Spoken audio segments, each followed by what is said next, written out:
Hello? How's everyone doing?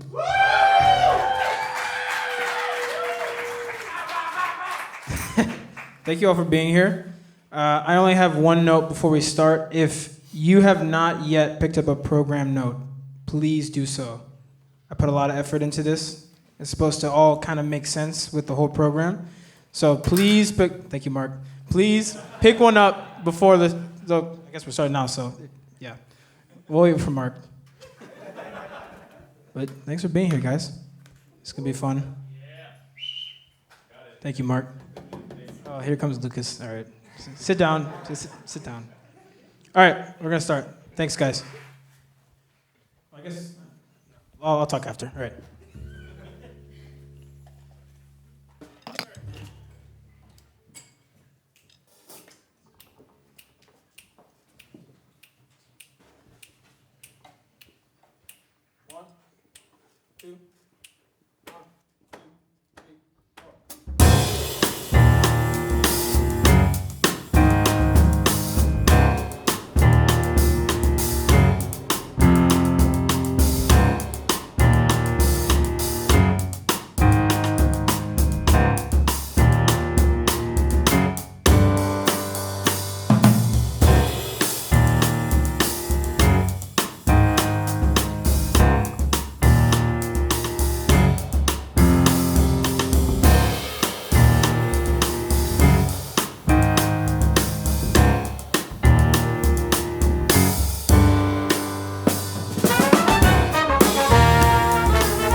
Thank you. Awesome Muthyala. Awesome Muthyala, everyone. I needed more water, so I sent Isaac to help me, but Isaac Hanson. I'll give a better introduction to everyone once everyone's back. But Isaac Hanson, everyone.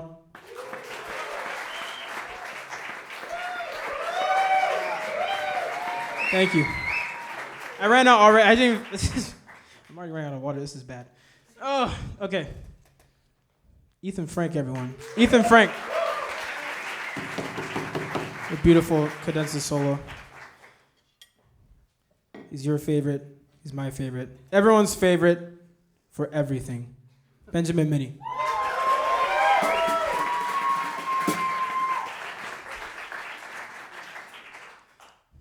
Dare I say the unk of the group? Sebastian Kuchczynski. Sebastian Kuchczynski.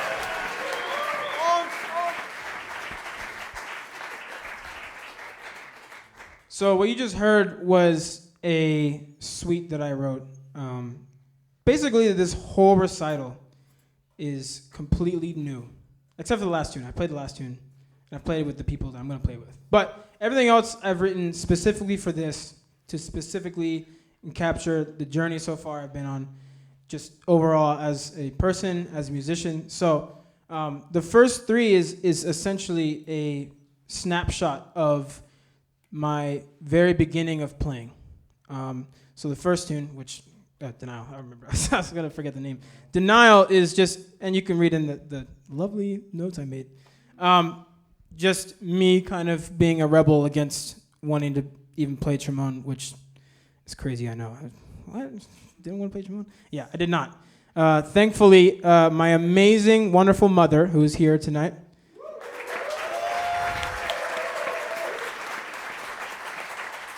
forced me to do it. Oh, shoot. Yeah, she forced me. Yep. I did not want to do it. She made me do it. Best decision ever, I guess, because we're here now. So that was the beginning. It's supposed to give sort of like this rebellious spark. Second piece was accepting the actual vision of wanting to play after I, spent so much time like, no, I want to play soccer. Yeah, come on.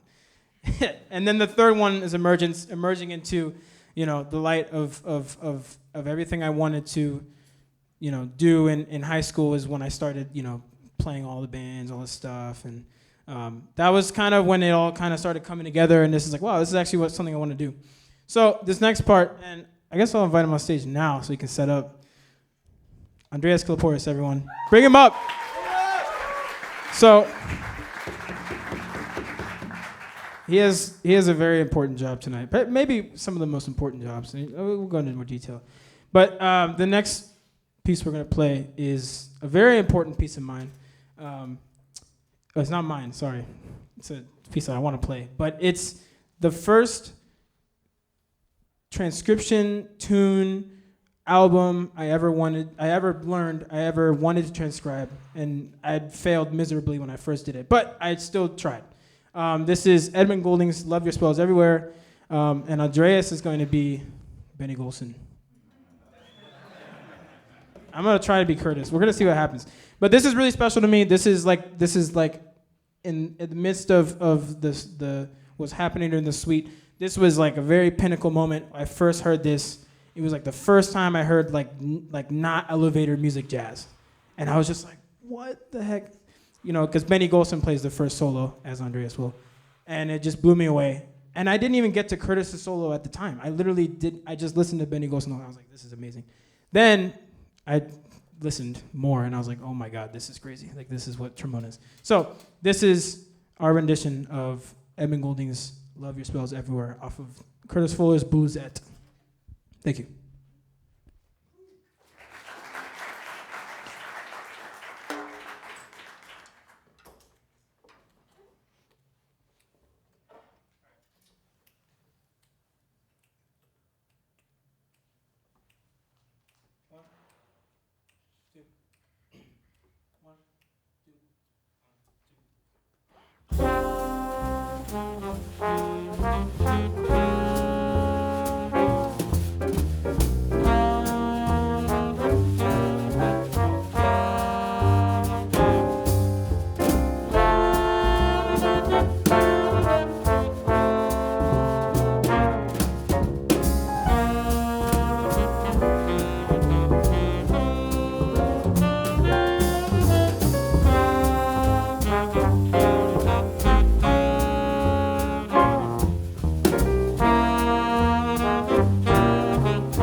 All right, so this is the part where I may cry, but we're gonna try our best.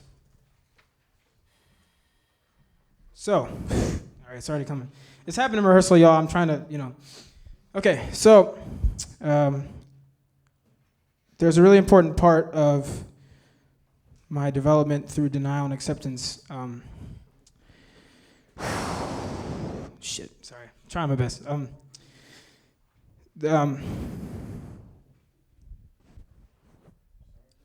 My middle school band director. Sorry.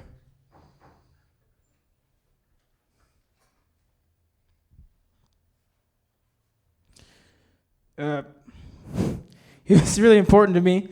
I didn't want to be there, and he made me want to be there.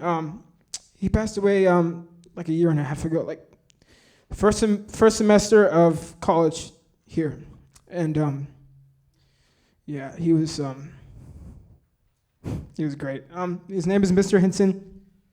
I owe like a lot of this to him, and so at the time I didn't know what to do.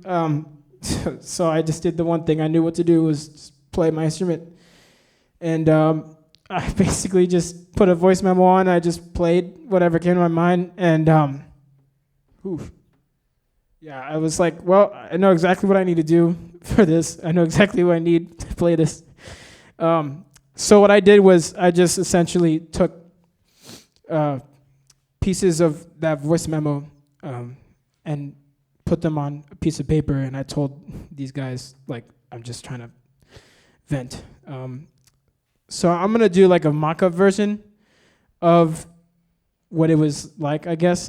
It's gonna be hard too, but I'm gonna do my best. And then we're gonna come in with the part where it happens.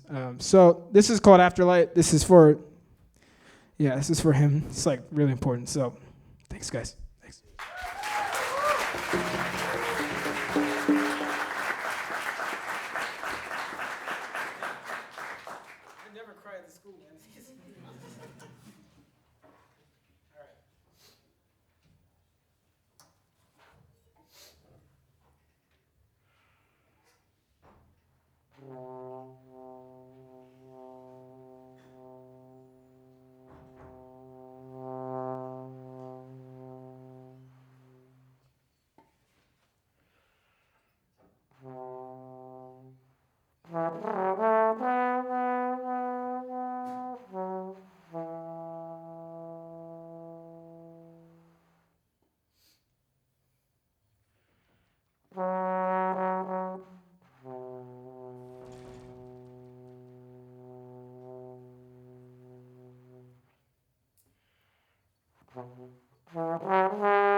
I gotta lock in because I got more. I gotta play more. Okay, we're gonna invite back up, the squad.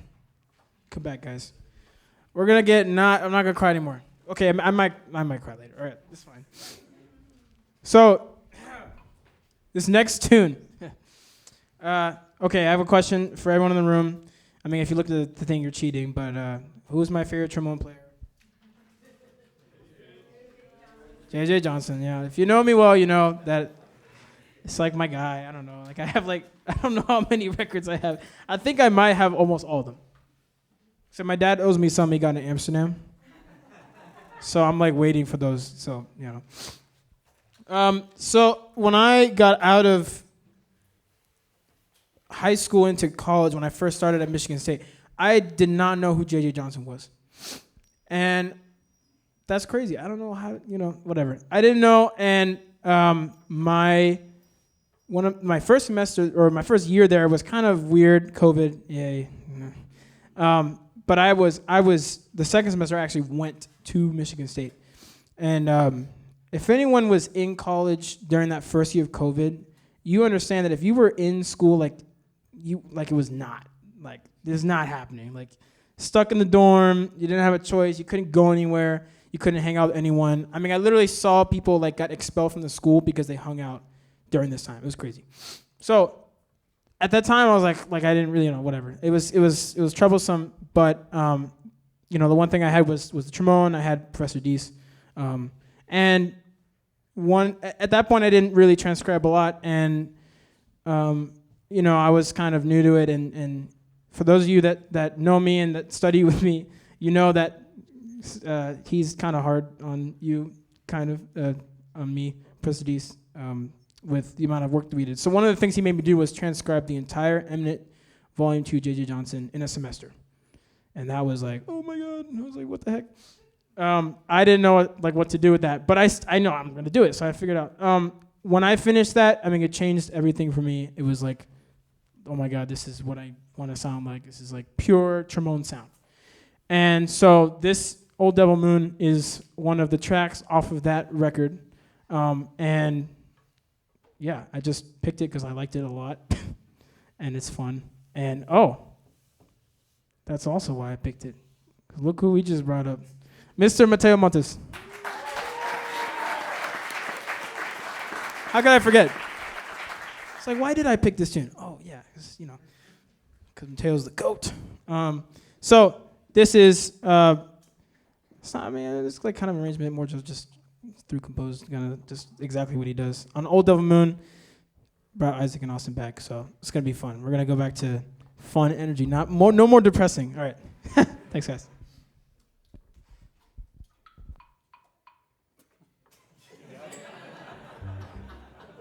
That's the tempo. We had some trouble with that in rehearsals. Yeah.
So, next up.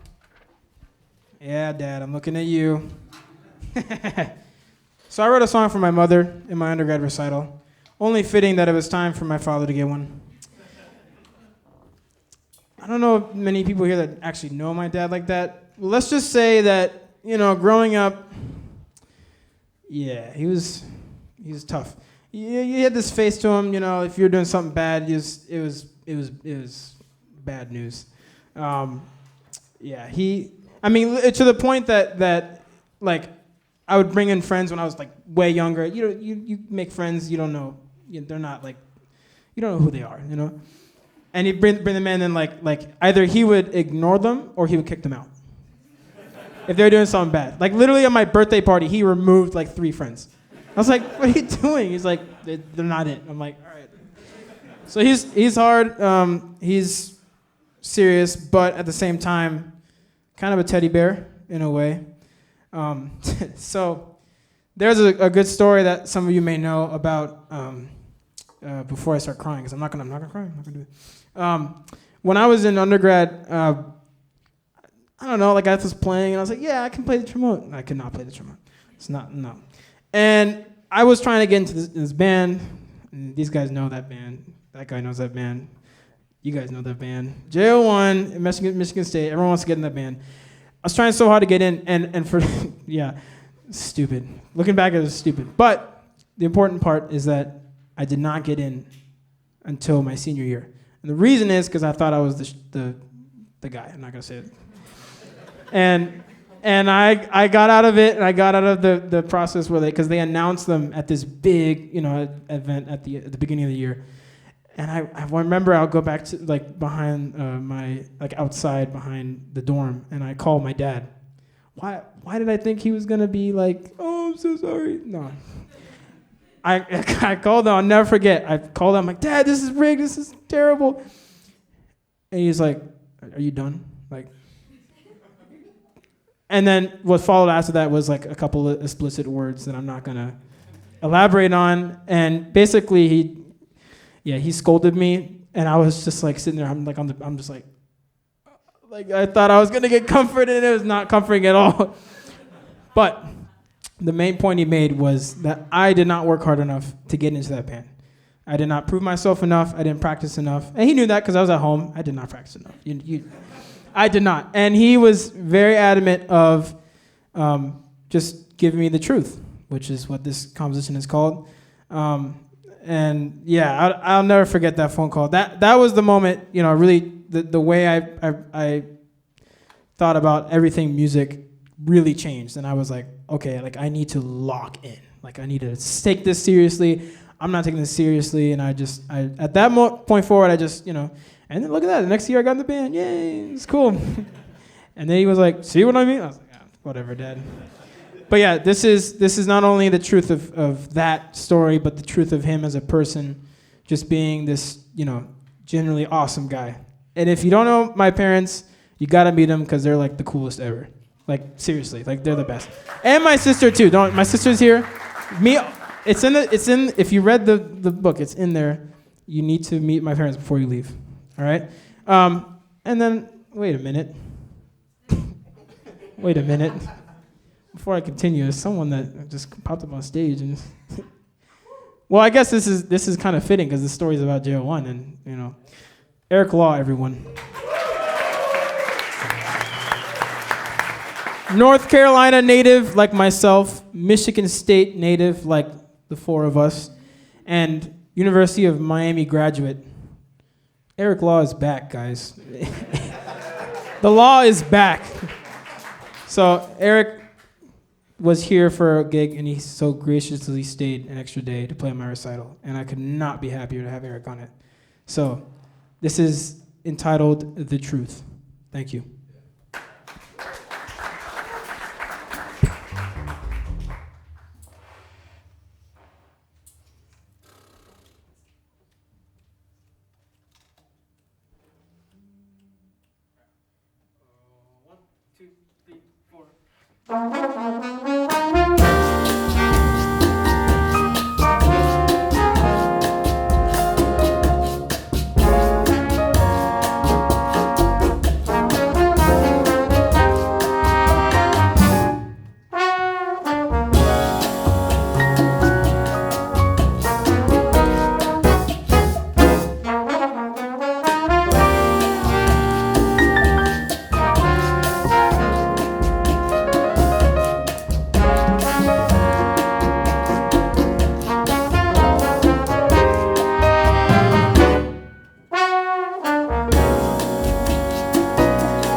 Sorry, Jan. All right, I'm getting chopped out, guys. You know when you rehearse and then you play, it's like completely different, and you know this is bad. Okay, run the last one. Thanks for sticking around, guys.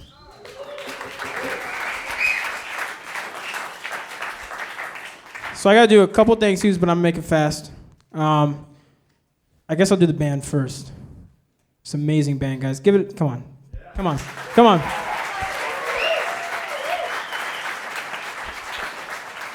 I think I've played with this drummer like more than I think too much. It's septet, FJO, HMI, his recital, my recital, other people's recitals.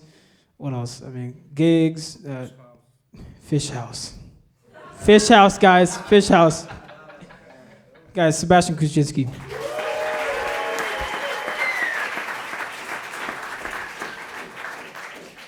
Another person that I think I've also played like a lot with. Yeah. I feel like there's not a single day I go to Frost where I do not see Ben Minnie running. Somewhere. He's somewhere, you know? I mean, he literally came from Zach's recital. Like, he was doing sound, and he ran here to do sound check, which is like, I mean, it means a lot, you know? So this is, you know, the rock, the solid, the Peb. Mr. Yeah, that's right. I was going to bring it up. Mr. Benjamin Minnie, guys.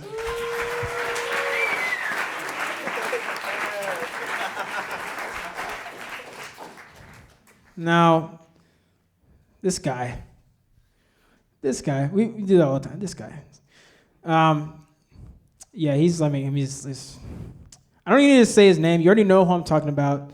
He's like everyone's favorite alto player, like ever. He's just like the best. He's nice. He's healthy. Like we went on tour and he was just like, I'm okay. Whatever. He's like one of my favorite people to ever play with. And he always comes to me and he's like, oh man, like you're so killing this. I was like, bro, like every day I listen to you, like I'm learning like something new, like every single day. And he's a sophomore. Like, whatever. This could be crazy. Yeah, I don't even know what else to say. I mean, he's like one of my favorites. And one of my favorite people ever, just like solid guy, Mr. Isaac Hanson. Stand up. Mr. Isaac Hanson.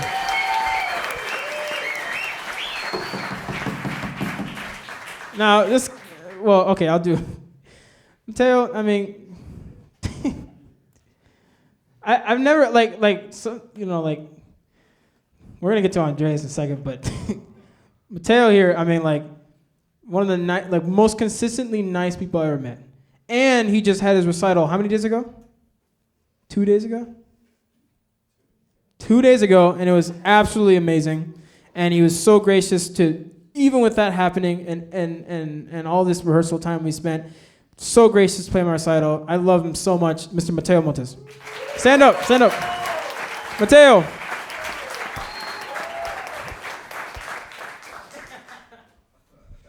So, yeah, this guy. Probably is, in a way, one of the most misunderstood people at this school. I would say... Listen, okay. You have to go past, around. And then when you really understand, it's like, oh, yes, that makes sense. Okay, I see what you're saying. You're just not saying it the right way. And that's why people don't get you. I'm just saying. I'm telling you. But I think because of that is why, I got so close with him. Because sometimes I would be like, yeah, this is cool. He'd be like, nah, it's not. But, we met in, I guess, FJO. Yeah, thanks. And we had a lot of experience, fun times in that band. And every time something funny would happen, he would just, turn around. He'd, be like, it was great. It's literally, one of my favorite tenor saxophonists. I mean, basically all these guys, this is, some of my favorite people to play with. And him especially, when I was programming this, and I wanted to figure out to play. Like I knew exactly what I needed on Love Your Spell and exactly what I needed on Afterlight. There's no one else. Literally, I don't care. There's no one else I wanted to play those tunes except for Andreas. He's the perfect person. He's everything he does is just amazing, and he's also like he's pretty good at basketball. I mean, you know.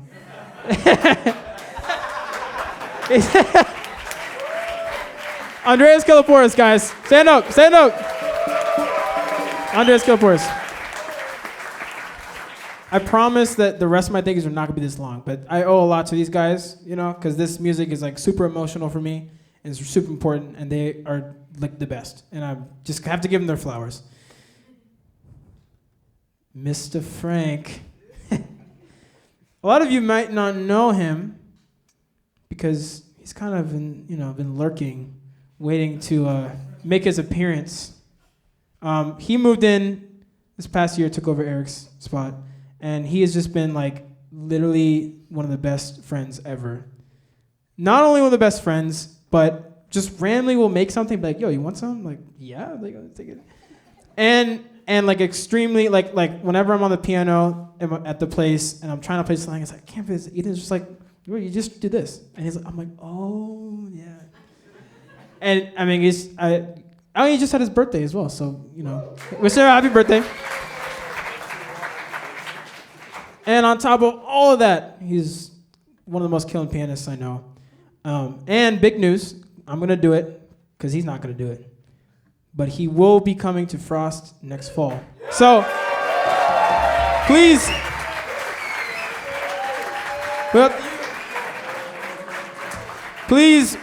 if you are going to be here, hang with him, play with him, have him on your stuff, give him, you know, he wants to play, he wants to do this.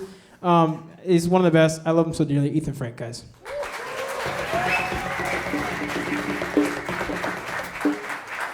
So the last two here.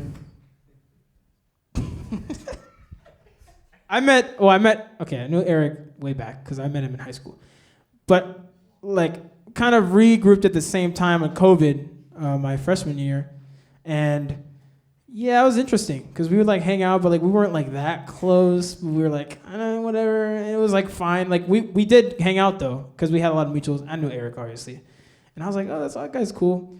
And then I moved, and then I came here, and then it was perfect because David was moving out, and I was like, I'm gonna take a spot, and we started hanging out, and like within like the first month, we soon realized that we were like basically the same person. For better or for worse, we like stopped playing Smash a little while ago because of this Super Smash. You guys, yeah, it had to end. We are, you know, I used to carry him in Apex, and then the whole time we're playing Apex Legends, and the whole time we're playing, he's like, just play Tekken, bro. Just do it. See me on Tekken. I don't do that, but literally everything else, like we like the same music, we like the same anime, we like the same sports, we watch the same sports, we like the same food. It's just like so much stuff that we go to the same barber, guys. I mean, this is... yeah. I mean, this is like... I mean, all these guys are like, you know, but like... These two especially, like when I first got here... This is why this piece is so important. These are the two that like helped me, you know? And Austin is like one of the best friends ever. And like... I can't think of anyone else I want to play trumpet with. And every time he's like, you know... And he doesn't want me to pick up trumpet. I'm gonna be shedding. It's okay. But he's amazing. He's awesome. He's very killing. grad. So he's back, but he's kind of always back all the time, unfortunately. Awesome Muthyala, guys.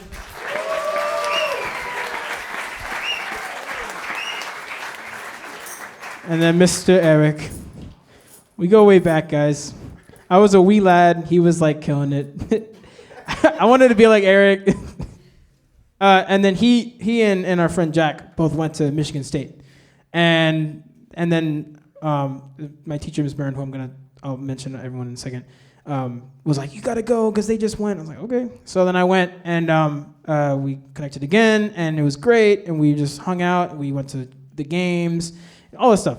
And then again here, and I mean, basically like most of my life I've known Eric and I've played with Eric, and I mean, he's another person we have like a lot of similarities, I would say.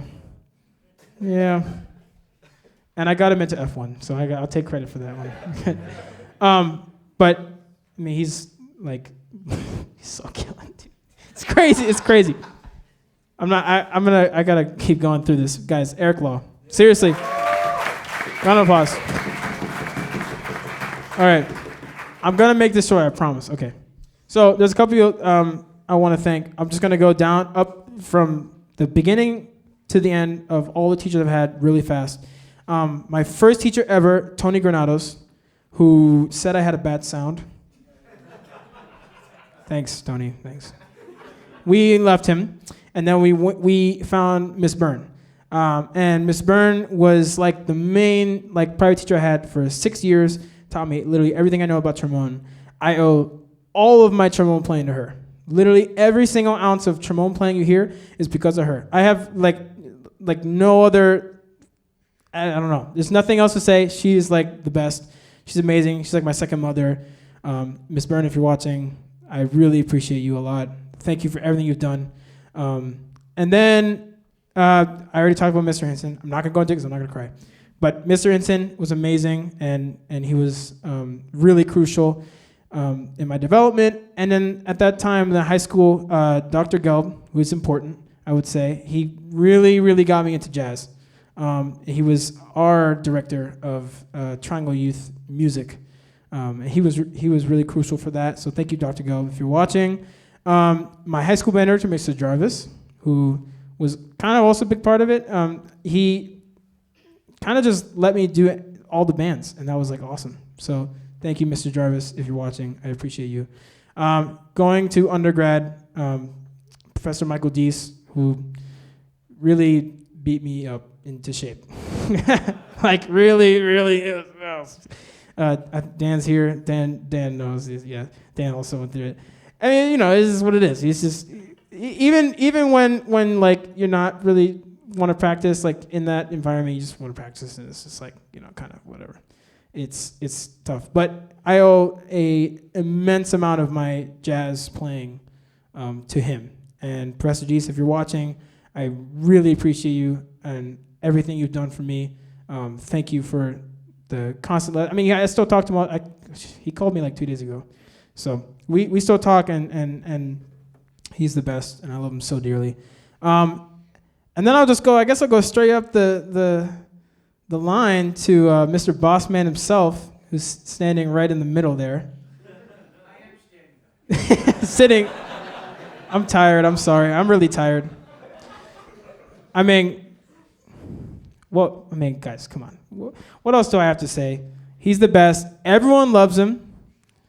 You know, every time someone gets to talk to him, he's just like a joy to work with. I brought to him like the ideas of this, and I kind of workshopped some stuff, and he like helped me out with like, yeah, this is great. Let's do this stuff. I mean, he is like the rock. I mean, every time that I need some sort of thing, I just go to him, be like, hey, boss man. That's what I call him. Boss man, I need something. Like, what should I do about this? I can't thank you enough for everything you've done, and especially for bringing me here in the first place, giving me the opportunity to be a teaching assistant and work with your wonderful studio, which leads to my studio, who I think everyone's kind of, I don't know if everyone's here, but I love this studio a lot, and I love all of you. And I will be hugging all of you, and we're going to have a great time when we record next week, and it's going to be awesome once I put ice on my lips and I recover for this. But you guys are the best. I love all of you so much, and I'm going to miss all of you very much. And then, I'm just going to say for all the other teachers I have had here, I've gotten to work with a ton of amazing people, and I can't thank enough. Like, it's been amazing being here. There's a completely different experience, and I couldn't be happier with the experiences I've gotten. And then my committee, Professor Butler, I think was here. Okay, he might have. It's okay. And Professor Chuck Bergeron for being on my committee. Cannot thank them enough. And then I guess my family. Yep. Go ahead, clap it up. I mean, I don't know how to say it to you guys. Like, they literally are the coolest. They are so freaking dope. Like, you know what I'm saying? Like, they're awesome, right? They're just the best. Both my parents and my sister, very crucial parts of my life, of everything.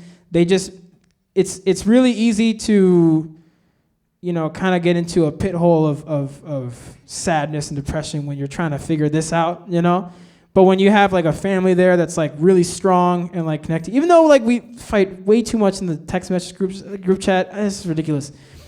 I know that like they are there, have my back, you know, like anytime, and so like I cannot say enough how much that they mean to me, and they're literally like my favorite people ever. So to the three of you, thank you guys so much for everything you do. I'm gonna start crying. Shit. And a special thanks to the people that came in from out of town. Titi, Abuela, Jose, Abuela's friend. I cannot thank you guys enough for being here, for supporting me. I mean, Jose is like basically my uncle, but he's not really my uncle. He's just like, I don't have like a first or second, I don't have cousins or anything. But he's, to me, is like the closest thing I have. His kids are the closest thing I have to cousins. He's the best. He came to my undergrad recital. He comes to all my stuff. He's the coolest ever. He's the best. Talk to Jose as well. Jose is really cool. Jose knows jazz, guys. You need to talk to him. And my dad too. Like I'm telling you, they know their stuff. He actually knows ball. Like, you know. But seriously, thank you so much for coming. I really appreciate you. And Abuela and Titi coming, you know, from very far to be here is I'm just so grateful to you all to be here. It really means a lot. And then I guess the final one is just to everyone that's here. Thank you for being here. I know this is long. I hope that it was, you know, more than a recital. It was a story, and you got to be a part of it, and you got to see a little bit of myself and my emotional side, because I'm not very emotional when I come to school. I'm just like, you know. So I really appreciate all of you being here. We're going to end with a Steve Davis tune called Outlook, and we're ending with it because it's so killing. That's literally it. I mean, because we love it. We bonded over it last year, and we've played it before, and he's going to play it. It's going to be awesome. Thank you all so much for coming. And like I said in the notes, you have to say hello to my family before you leave. No questions asked. All right. Good night, guys.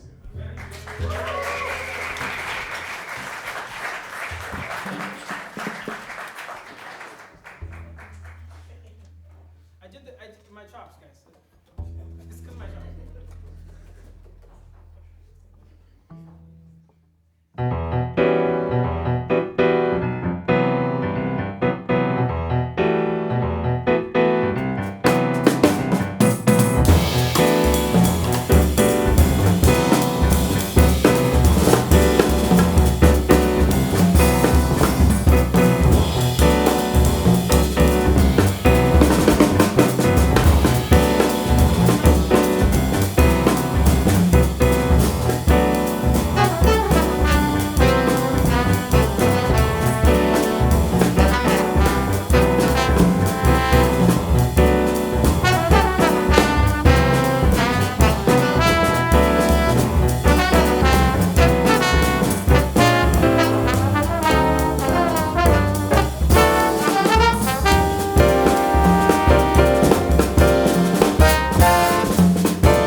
Thank you.